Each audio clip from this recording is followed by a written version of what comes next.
मसीह यस्सु के ज़िंदा जलाली और बाबरकत नाम में आप सबकी सलामती हो। आज मैं आपके साथ एक भेद की बात को शेयर करने को हूँ। खुदावंद के कलाम में मुक़द्दस में पैदाइश की किताब उसका पहला बाब और उसकी 26वीं आयत पर हम गौर करेंगे कि खुदावंद का कलाम हमसे क्या बयान करने को है।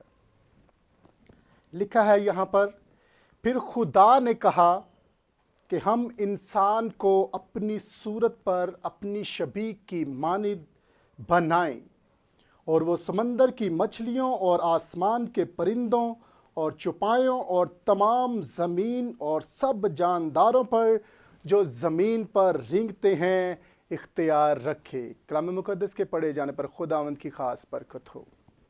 जैसा कि हमने इस आयत में पढ़ा है, फिर खुदा ने कहा कि हम इंसान को अपनी सूरत पर अपनी शबीह की मानिद बनाएं। इसका मतलब ये है कि जब ज़मीन व आसमान की तख्लीक का ख्याल खुदा के दिल में आया तो खुदा अकेला नहीं था।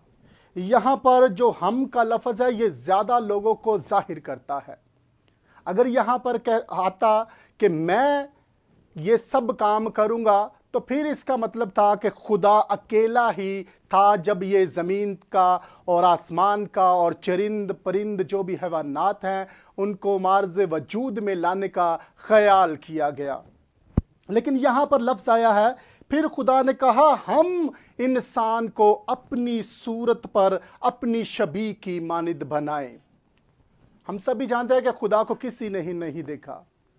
खुदा नूर है, खुदा एक हवा की तरह है, हमने कभी उसको देखा नहीं, लेकिन हम उसके अजीब कामों से उसको पहचानते हैं कि हाँ, ये कोई इंसान नहीं कर सकता। आसमान को बिना सतून के कोई और खड़ा नहीं कर सकता। ये सिर्फ वही हस्ती है जिसने इसकी तख्लीक कारी की है।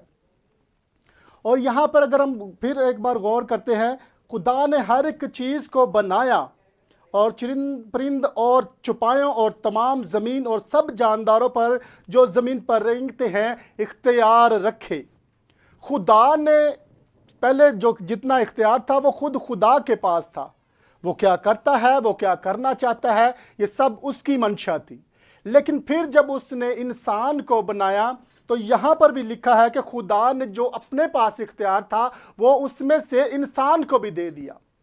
क्योंकि खुदावन ने जब इंसान को बनाया तो लिखा है कि उसने अपनी शबीह की मानिद बनाया।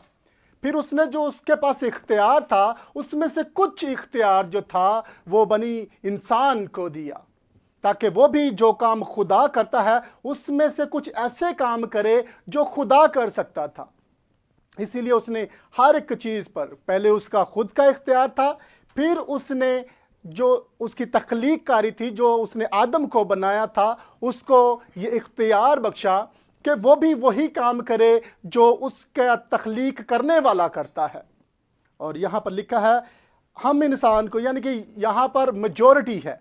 यहाँ पर कोई एक, जैसे आज हम कोई दुनियावी कोई प्लान करते हैं किसी काम को करने का, तो हम देखते हैं कि हम एक थीम होता है हमारी ज़िंदगी में, हम एक कुछ लोगों को इकट्ठा करते हैं और उनके साथ मशवरा करते हैं। यहाँ पर भी खुदा ने अपने साथ जो रूल कुदस था, जो बेटा था खुदावंद यस्सु मसीह, उनके साथ मशवरा कर रहा है कि फिर खुदा ने कहा कि हम इंसान को अपनी सूरत पर अपनी शबीह की मानिद बनाएं। और खुदावन ने ऐसा ही किया कि उसने तख्लीक किया, इंसान को अपनी शबीह की मानिद बनाया।